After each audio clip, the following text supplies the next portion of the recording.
At approximately 6:30 this morning, we received information via the 911 system and also via a concerned citizen that a sloop had been spotted just to the south of Providenciales.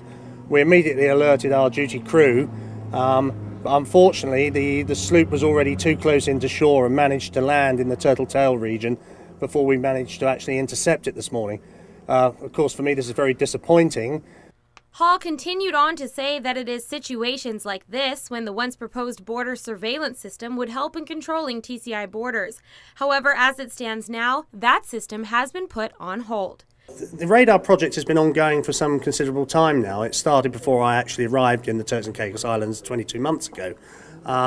And unfortunately, due to the financial situation in the island, the project has stalled over the last few months. And what I'm trying desperately hard to do, along with several other people, is to get this kick-started and moved ahead again. Now, hopefully that will happen in the very near future. He explained what the radar system is and how it can be put in effect here in the TCI.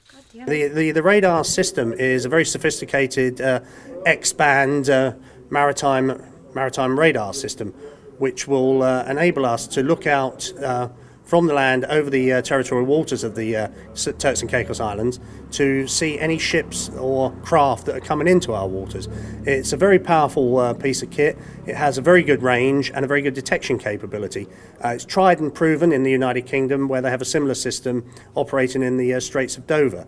So it will give us a huge capability uplift when we actually have it up and running.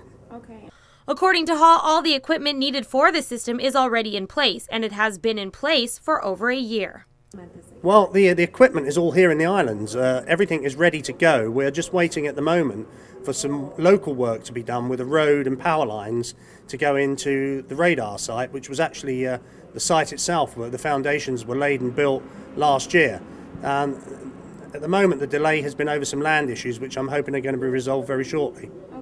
As to exactly what these land issues were, Hall declined to comment. News 4 took a trip to the site only to find that someone had blocked the road to the entrance, something that caught Hall off guard. He told News 4 he did not know who blocked it. However, the blockage was not enough to keep out our news van, and Hall gave us the status on the radar site. This is the radar site. This is the place where the radar tower is going to be built. What you're actually standing on at the moment is the plinth where the radar tower will actually be erected. You can see the 4 corner blocks here, and the tower is going to go up to about 45 meters in height, which will give us a huge extended coverage range.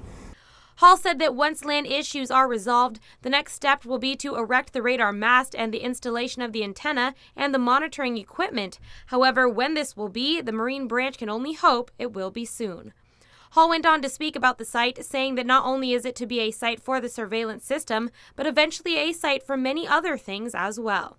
Now, the other part of this land area here behind me is also government land, and part of a joined-up project is that besides having the radar station here, the long-term plan is to build a new base for the Royal Turks and Caicos Islands Police Force Maritime Division, which will be a self-contained base with everything they need. And as you can look out, it means that the boats will be able to go straight out into the channel here and straight out into the territorial waters of the Turks and Caicos Islands.